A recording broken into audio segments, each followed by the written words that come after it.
have General Catalyst, Co2, Insight, O1 Advisors, Jeff Bezos, Mark Benioff. Dylan, how did you land all of these great investors? During the summer months, we reached number 2 on the entire App Store, number 1 in productivity.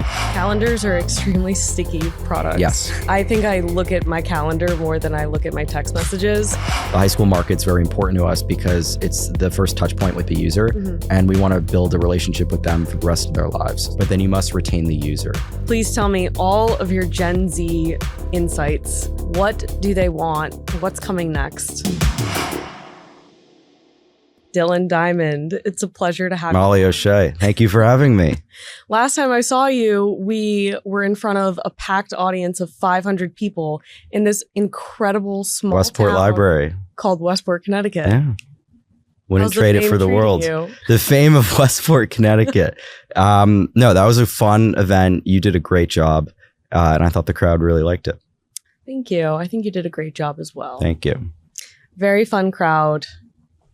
Interesting times. Well, what's cool was being there was all these kids. It was like the 8th generation of what was it called, iStaples, but Saturn at that school. So it was cool to actually meet all the users where it all got started.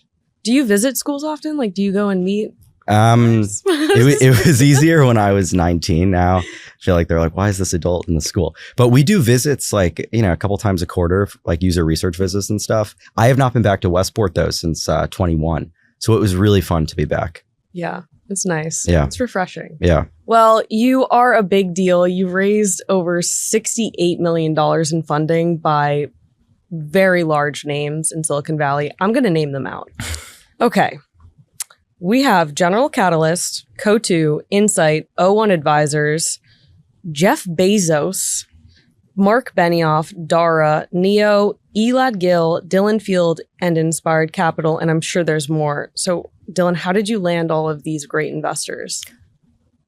I think they're all builders. You look at everyone from Bezos to Benioff to O1 Advisors, which was the Twitter management team. You have Dick and Adam and David Fisher. They were at the helm of some of the most transformational companies ever, and specifically in consumer, they teach us everything. So, whether it was GC to, Snapchat Series B, meeting O1, these people are builders. And in a world where a lot of venture capitalists haven't operated in the field as much, we learn everything from the go-to-market strategy to building out the first new ad unit in years, which we'll talk about.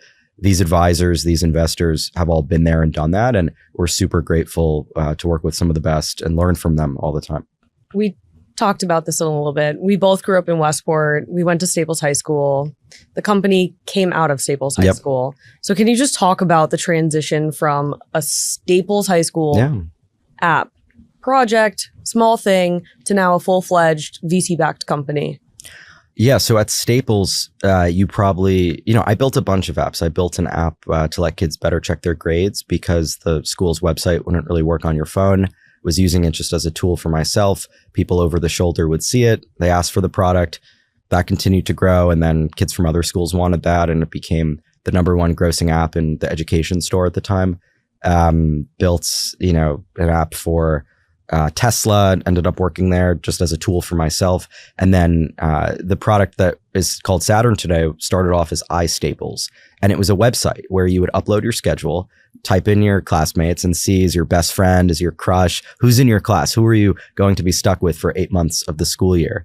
And that was all word of mouth spread. And you remember posting your schedule on Facebook and being able to like and comment if you have classes with people, doing it then on your story, and then later on iStaples. And that was a product that started as a, schedule sharing. So it was used in the peaks of the semester.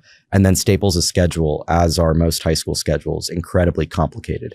So I took that schedule sharing product. I had the graph and the database of everyone's schedule and made it a calendar so it could be used on a daily basis. And that spread word of mouth around my junior year. And then, it spread from around, 30% to 50% to 80 to 90% of all the students using the product every day, even after I left. And it was all word of mouth and just building tools for myself and then friends and classmates. Calendars are extremely sticky products. Yes. I think I look at my calendar more than I look at my text messages. Just to put some numbers against it, like maybe how many users have you had in total, or how do you measure the kind of success of like daily active? So we've always been a retention-based business. And I think the reason my co-founder Max partnered up with me was he saw the early Google Analytics data back in like 2019 from Staples and saw that step function increase in DAU, daily active users, over the enrollment, and saw that even after I graduated, the engaged percentage of the student body continued to increase. So we look at a lot of things. We have, our DAU MAU, the stickiness, daily active, the percent of monthlies that are active every day is over 50%. Our D30 retention of brand new users is well over 30%, with 70% for existing. 90% of new users return every single year. So that's why, freshmen use it as sophomores and kind of grow up with the product. We have millions of users at 18,000 schools right now, but retention is always what we've focused on. I think a lot of other products in the space may have focused just on user acquisition numbers, and we probably grow more slowly than some would like. It's not been an overnight journey. We've been at this for 5.5 years, but during the summer months, we reach number 2 on the entire app store, number 1 in productivity, ahead of some great tools like ChatGPT and others, TikTok, just because, we focus on the K factor, we focus on the user acquisition, but then you must retain the user. I think that, just acquiring users is not really building a sustaining product. Love what you're hearing on Sourcery VC? Unlock even more. With passes, you'll find exclusive bonus content from this podcast, deep dives, behind-the-scene insights, and extra resources tailored for founders, investors, and startup enthusiasts. Head to passes.com to access everything you need to take your knowledge to the next level. How does this stack rank against other calendar apps? Well, I think with the high school demo, they're not really using other calendar apps. Their solution are pieces of paper, notes, reminders, their parents telling them what to do. But in terms of, consumer social, A16 quotes it as anything above 25% in the D30 is like best in class. We're well north of that. And I think calendar apps don't grow virally. They're enterprise tools that your companies give you, or they're single player products that you use as kind of a notes app, but you don't really use it socially. So we look at consumer social metrics more than calendar apps. That said, we have the viral growth, but we also have the retention. So you're correct that whether it's a calendar or a calculator app, you're probably going to use it a lot, but it might not grow virally. You got to kind of blend the two to both have viral acquisition, but the stickiness that you need to endure. And there have been a lot of social products since we've started the company that have grown much faster, but then, they have the reverse K factor where your friend tells you to use it, you use it, your friend stops using it, and then you stop using it. And with Saturn, it's a great calendar for you. It gets even better when your friends join. But if your friends stop using it, your usage is the same. How do you deal with the cyclical nature of school seasons? I mean, it's tough. Like we are, it requires a lot of effort and focus to prepare for the back to school season. We're acquiring over 100,000 new users per day during that time period. And the average user invites between 4 and 5 friends to the platform, propelling the growth. They're sharing their schedule on different platforms, which is all organic led growth. You could have a company that's more spread out growth, like month over month. Saturn is a little untraditional in that it is, the growth is really confined to the back to school window compared to the rest of the year, but the retention is the same. So if you look at it on a yearly basis, it all kind of nets out. I want to go deep into this part because you mentioned it a couple times, but the viral factor of the product itself. Of course. Last year, you were featured as a collaborative piece in Lenny's newsletter. He has almost 1 million subscribers. Lenny's amazing. The most popular newsletter ever. Yeah. Could you just break down what builds that consumer product for you guys? Like what is the recipe there? Yeah. So for the first couple years of the product, we didn't even ask the user for their contact book. We had no invite flows. It was all word of mouth. That was slower, but it allowed us to focus on the downstream retention and the core jobs to be done in the product. I think a lot of times people will build a viral flow, but they won't think about retention. And then you will see that reverse K factor effect. Users won't actually engage with the product. And you could acquire users more by either if daily active users equals acquisition minus churn, increasing your retention reduces churn. But acquiring more users without reducing churn is not, I think, a recipe for success. It's users will invite people to products without knowing what they do. We've seen time and time again, products reach the top of the app store for 1 or 2 days and then completely die off. There is a playbook to that. We took a pretty hand-to-hand approach with building out the products early. In the newsletter piece, we talked about how we would white label each product. So if at Staples, it was called iStaples, Weston was iWeston, Greenwich was iGreenwich, and the app felt really homemade. It was easy to spread word of mouth. It was branded in the app store for your specific school. And that drove us to getting 50+% penetration, sometimes within 48 hours, often within the first week at those couple dozen schools. And that was before any of the playbook growth hacks that you might think of today. As we've hit more scale, we've been able to, do the usual growth work with, contact book and invitations. But really the value prop has to be communicated to the user, which is, hey, share your schedule with your friends, see who's in your class, set your calendar up in minutes. And that's I think what we've perfected over the years. But it's an evolving science. And, as Apple updates their OS, things change and you got to stay ahead. Have you ever incentivized with money? Like, how do you think about gamifying it? Well, it's more about what's the value prop for the user. All the referrals that have been monetarily incentivized have failed. So saying invite your friend for $5, no. And we even had Bieber tweet out the product once, and the retention is not strong. I think if your best friend tells you to use something, you're much more likely to use it than if a celebrity tells you to use it. I know that onboarding was a hard process for you in the beginning. Very. Getting people. Of all people. I know of all people. Thank you again. Back in the day, I'm friends with Denali on your team. Denali is phenomenal. Love Denali. 5 years later, she's leading product and she's crushing it. So good. We are so lucky to have Shout out to Denali. Yeah.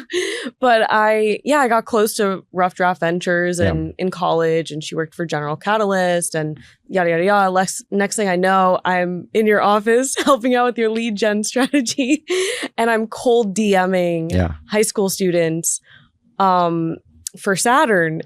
And I got completely burnt down. They are. We've all been there. I know. I look back at my former high school self and I wonder, I'm like, I hope I wasn't that bad. Like, wow, they are something. If you need your ego checked, talk to a high schooler. Yeah, talk to a high schooler. Maybe don't DM them. Do not DM them. That'd be weird. But let's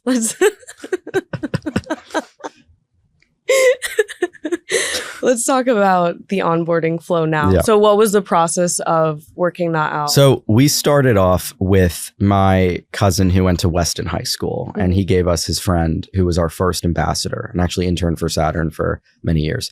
And we would then use her to go to a boy at Greenwich and a kid at Darien, and sort of all word of mouth, no paid, no incentives, just, hey, we need to launch the product. And often when we would encounter a new school, we would need to work with that ambassador to build the schedule infrastructure for that school. It was not done over the air. We were hard coding apps. So the ambassador felt like a product builder. They were enlisted on the team, working with us for a couple of weeks to get the school off the ground.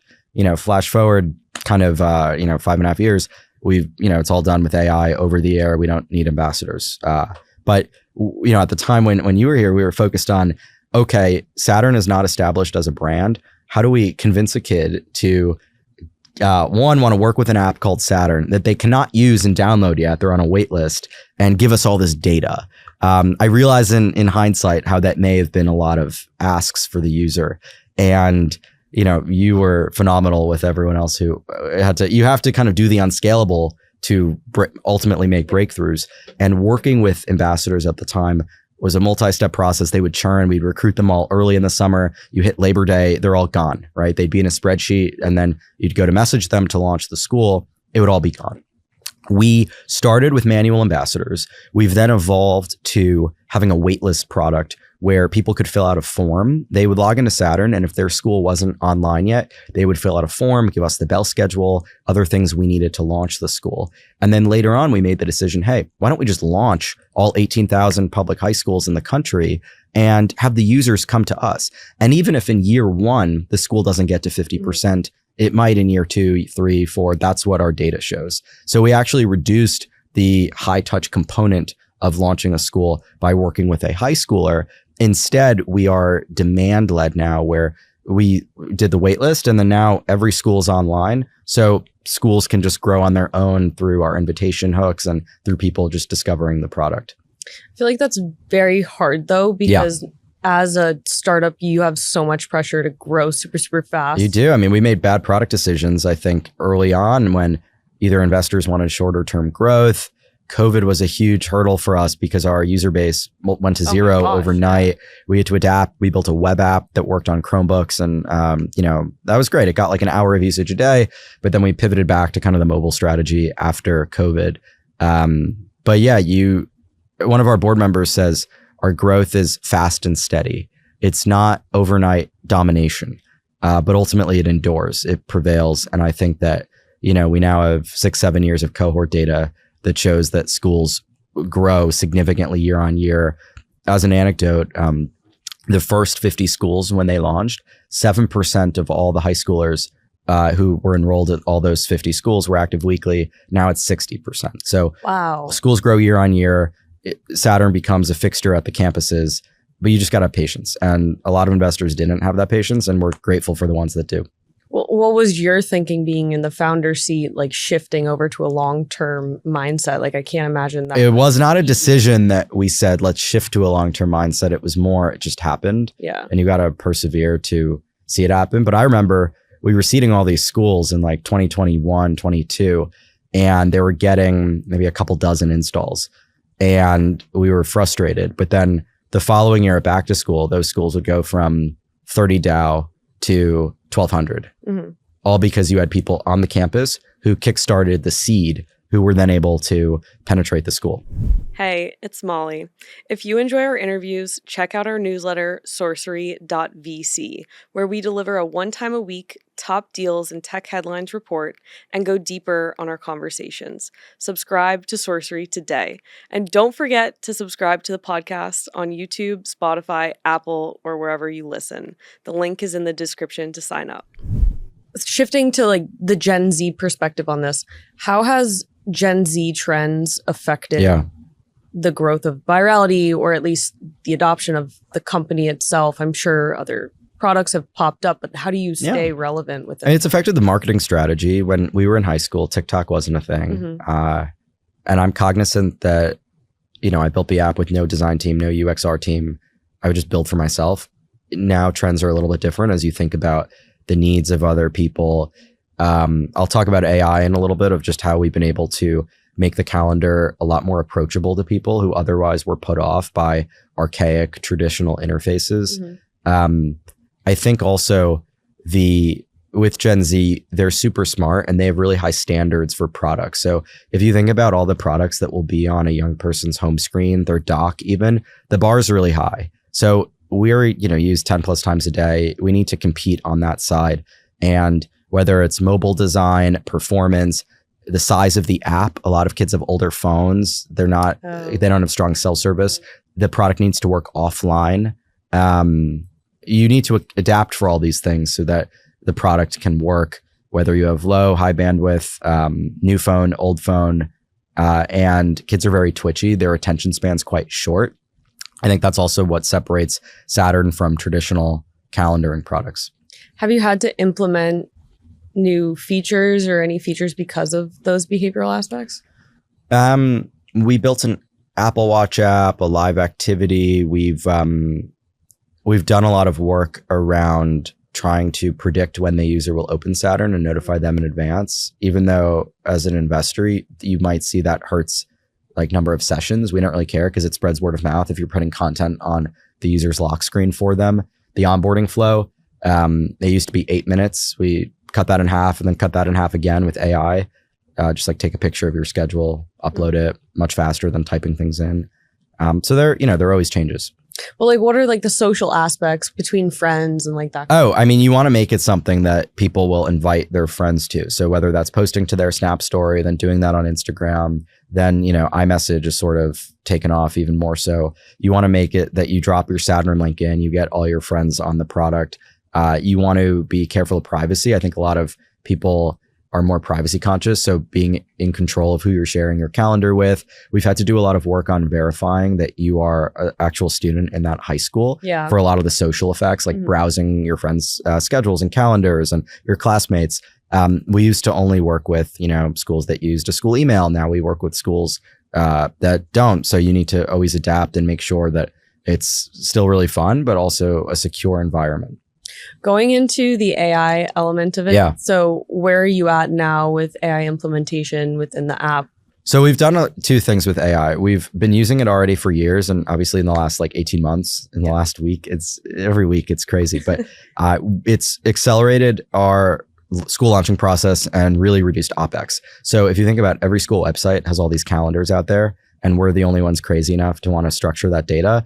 But now you can agentically crawl all the sites, get the data, always keep it up to date. We built crowdsourcing tools in the product. So if it's a snow day, an early dismissal, you can just snap a picture of the schedule, take a screenshot, boom, it's in your schedule. If enough people do it, it propagates to the whole school. Kind of like how Waze, if someone reports an accident or a police officer, after a couple people do it, it'll appear on the map for everyone else. And we used to have agents overseas that would do it. Now the agents are AI. So it's obviously lower latency, higher retention, and kind of lower OpEx.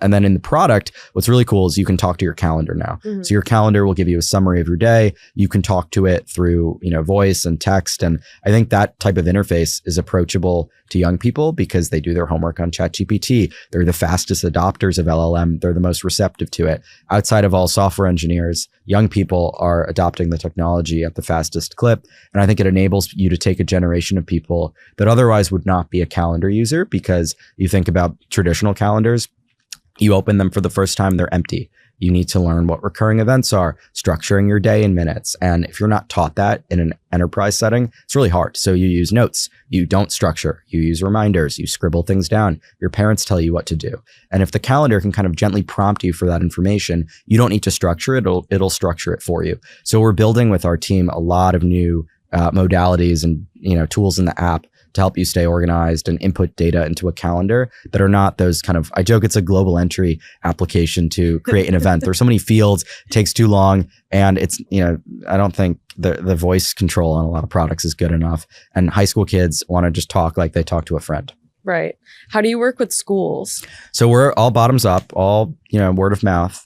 School is a part of your day, but it's not your whole day. High school is the first chapter of your, journey. And we want to stick with you through college and beyond. Today, we are millions of people's first calendar, but our ambition is to be your last. And we don't, we have a harmonious relationship with schools, but we don't need to work with them. And our business model is built right now. We're doing advertising with some top brands. And I think, we don't really need to work with the school for that. Okay. So they're not one of your customers? No, we work with, Nike, Uber, huge brands. So let's talk about that. So let's get into the ad model component, because this is new. This is newer, right? Yeah. So it's really exciting. And, we've built the first new ad unit in consumer in years. I think since stories are really what Snap did to the camera, which was amazing with the geo filter, we're doing to the calendar and actually making it a ripe canvas. Monetization is a stakeholder in that, but I think UGC and recommendations and making the calendar rich is the vision. And you care about so many things that are on a dimension of time that have events, whether it's, a new movie coming out, whether it's a basketball game with the NBA, brands can play into that. And it's not just ads. Ads are a component to it. But I think that in the future, everyone will have a Saturn. You'll have an Instagram for your, photos. You'll have an X to speak your voice to your customers, and you'll have a Saturn to communicate all your events.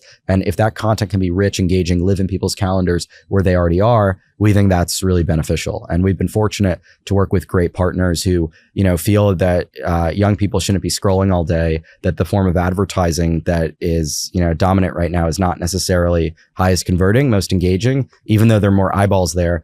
Our ad unit, we are confident is higher performing, is more engaging, can actually get people doing things in the real world with others. What does the placement look like inside the app? It's really cool. You're scrolling in your calendar and you get a video feed of, it's a video of what's going on. So it could be a movie. It could be an ad. Like Nike ran their Super Bowl ad to millions of young people on Saturn yesterday. Oh my God. Which is really cool. And it was their first Super Bowl ad in years. The team there is phenomenal. But you could have a CTA do RSVP, see which friends are kind of going. Even if it's not a real event, it's still fun to create a conversation. Right. Unlike other ad platforms where if you and I each pull out, our Instagrams, we're going to see different ads and we expect that. If you're in a high school college setting and you're all having lunch together, it's really cool to all see the same ad together and have a conversation about that topic. So brands want to create conversation among their customers and kind of be part of the culture. And we have video, it could be static. You can link to a different page. But the engagement's really good.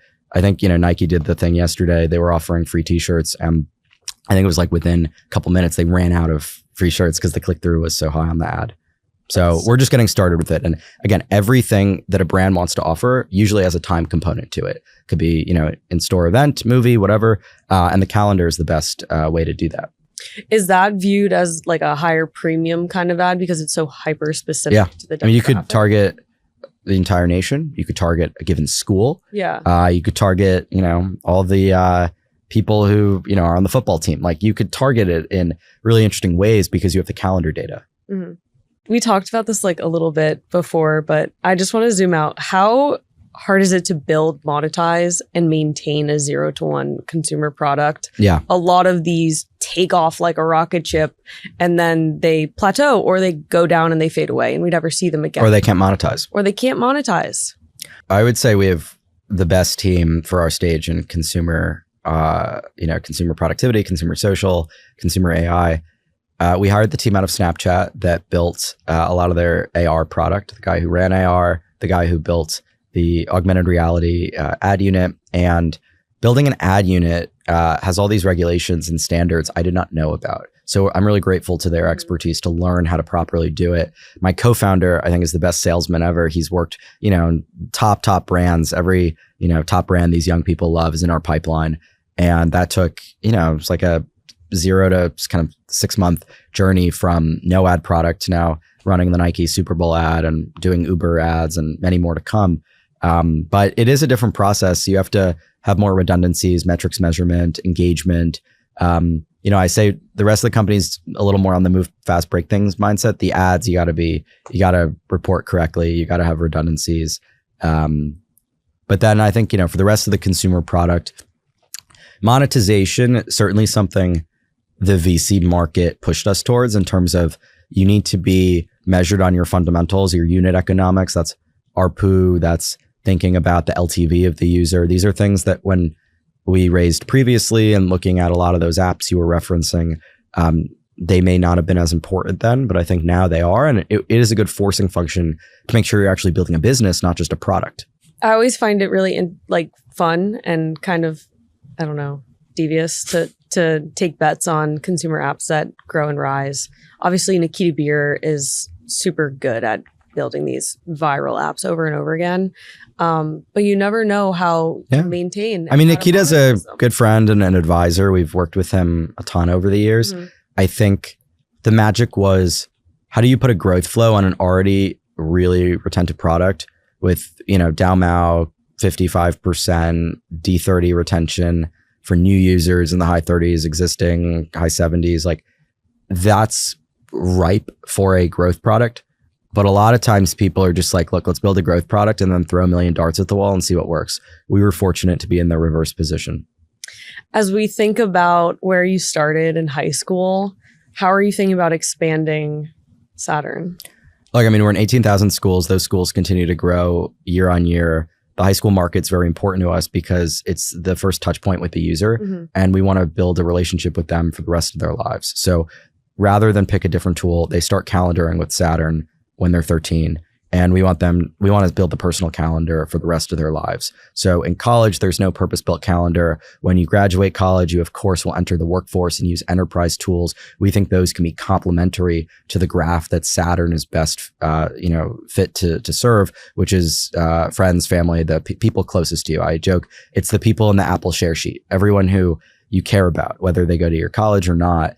And it's probably a stronger tie graph than it is in high school, where you care about your 30 classmates in each room. you probably care about, I don't know, maybe 5 to 8 people. It's like your Find My Friends list. We think that's that list for your calendar. And our competitive advantage is we always build the edge case extra mile tools that no one else would think to support. So in high school, it's your complicated schedule that you think only your school has and you think no one else can explain. Kids struggle to explain it to their parents. Everyone who goes to a high school relates to this, and they have different schedules. When you get to college, your routine is so different each day. You don't have those productivity habits, and the enterprise calendar apps that we use are best fit for work. You can't just type in a friend's name in the calendar and see what they're up to, and it's more cumbersome. And then in the real world, it's the same thing. So we are very excited to keep building on that track and always just build for the needs of the user. So it's not really a college product. It's more, hey, what are your needs from 18 to 22? What are your needs from 22 to 28 and beyond? And we have the incumbency in high school, and we'll continue building as we graduate our users. Just, I want to ask for a selfish question, but like, how does the app change? Like once you exit high school, does it look different? Does it feel different? So like, in high school, it has your school's logo, your school's colors, and there's a directory that has everyone in the school. We often find people wanting to look up other people's schedules and understand their classmates more. But when you get to college, you don't care about the 200-person lecture hall. You care more about, hey, what are my friends up to, whether they're on the campus, whether they're across the country, and I want to know when they're free to FaceTime. Your parents might want to know your schedule, friends from, across town at different schools. So the graph is stronger. It's not weaker. And also, there are a lot of apps trying to do this. I don't think it's a winning strategy beyond to endure with the user beyond school, which is dominate, parties in Greek life, because sure, you might get the acquisition from that entity, but that entity won't stay with you beyond school. That's why we see a lot of messaging apps that might work only in college don't last beyond college. And it's really important for us to build the behavior of using Saturn as your calendar, regardless of if it's an event for school, regardless of if you're sharing your calendar with someone who's at that school or not. And I think that will hopefully set the user up to keep Saturn with them. The UI is a little less school-centric. School soon will not be required. And unlike high school, you can use the product between communities. Wow. So we went pretty deep into the product itself. I want to shift over to the business and building the business of Saturn. How did you initially recruit your team, and what does the composition look like? So Max, my co-founder, he recruited me over LinkedIn. I was working at Tesla, was their youngest software engineer, and he was doing a lot of marketing work as the youngest managing director at Havas, a global ad agency. And we were like, hey, we're both not in Greek life. Let's team up. Let's build something together. He was much more data savvy than I was. He saw the early retention metrics, down MAU, penetration, all that from Staples, and was like, wow, why don't we bring this to a different school? So technically I was the first recruit of my own company with him, but that's sort of, how things work. And, he's phenomenal. So then Denali was our third hire. She was on the deal that we were doing at GC, and was excited by the company and joined forces, now leads a ton of product. And then we hired friends early on from Penn and kind of the tech community. And then, the company is mostly in New York. We have some Snap folks on the West Coast. And I think the age is sort of, I used to be kind of in line with everyone. Now I'm definitely on the younger side of the team.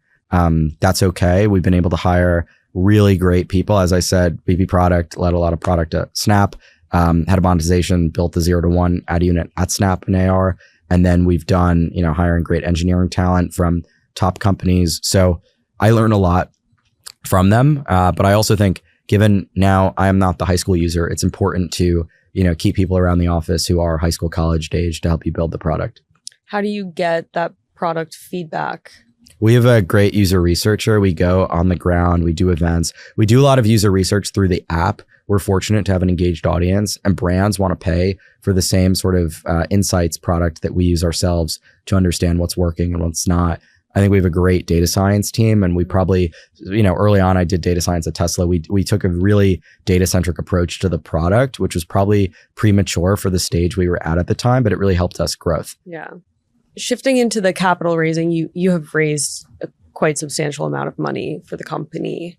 How did you work with investors to get them comfortable with the cyclical nature of this type of company? I think a lot of investors self-selected out who weren't. And, one of my closest mentors is this, prolific investor operator, Hadi Partovi. And he wrote me an email, I remember in 2021, when, you had the crypto craze and you had all these kind of consumer social products that you named. And everyone was saying, grow faster, do what they're doing, ignore high school. And he said, build the high school infrastructure for every calendar in the country. Build a calendar infrastructure for every high school in the country. And just keep that as your North Star.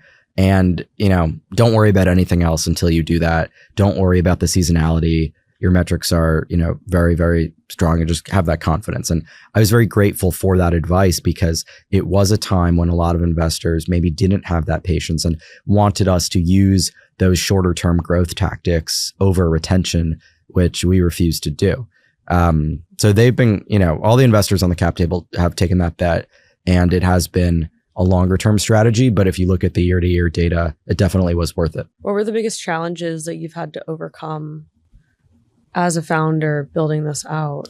Well, look, you have all the eye candy. You have all these products that early on were growing faster, would reach, before we were top of the app store all the time, you would see these products that were doing that, and investors would, text you those links and want you to build that stuff. Yeah. I remember NFTs in the high school classroom was one of the more outrageous ones. But I don't know, you just got to stay focused. I think keeping a team around you that believes in that vision, and then focus, learning what not to build. We had different features. We had a bulletin board, we had likes, we had comments, we had all these things that were not really integral to what Saturn wants to be, which is the personal calendar. So we've jettisoned those and have instead reduced surface area in the app, increased focus, and really want to build, deep single player and multiplayer calendar to build. And now with AI, that allows us to open the aperture of users who want a calendar, who otherwise wouldn't think to calendar. And the other thing that I think separates us from a lot of those other products that may have not lasted is the single player utility, is the emphasis on utility, which might not be sexy, but it does retain. And you need that retention in order to then build the viral, which is more the cherry on top. Okay, we have to end on a spicy note. So please tell me all of your Gen Z insights. What do they want? What's coming next? Well, I think we've seen they want companionship and a productivity partner that AI is already providing them. And I think that with the calendar, they don't know they want a calendar. They use notes, they use reminders. Their time in their head is unstructured. Yet you can now structure it with AI. And if you can get more inventory, more calendar data from them, you can then be a better assistant, a better buddy with them, and help them succeed academically, in their personal lives, suggest content for them to do. It is a little bit of the antidote to the TikTok problem, which is just you leave high school and you scroll. When we were in high school, I did cross country, I did ski team, I did other things, and then I'd be coding until 3 a.m. There are a lot of kids that do that, but I also think that, you have this social media, which is I don't even like to call Saturn social media. I think that's why our ad product is appealing to brands, because it is the antithesis to that. But I think if, the same way you have a proactive parent that helps you stay on track, if your calendar can also do that, you'll just learn more, have more serendipity, more fun, more imagination. So that's why I'm really inspired by what we're building. And then, I think they also want to build access to education is easier. Like I did college and then I did the Teal Fellowship and things, and you don't need to always go through these. I found that I was learning more in the Tesla factory than in an engineering classroom at Penn. And now people can have that knowledge like personalized to them with AI. I think learning is going to change in a big way. And it's all about the context that it has on you. So the cool thing about Saturn is we form that relationship when you turn 13, and we can grow up with the user. So it's something that's always changing. Will we be adding a marketplace for DIY courses? I think everything will have a Saturn. So if you have a course and you have events to that course, you can integrate and people can follow your Saturn in their calendar. You can do NBA games in your calendar. When the White Lotus comes out next week, that'll be in your calendar. So yeah, sure. Okay. Well, Dylan, it was a pleasure to have you on. Always a pleasure, Molly. Great to catch up. So great to catch up. And learn more. I'm excited for this next year. Yeah, me too. Thank you.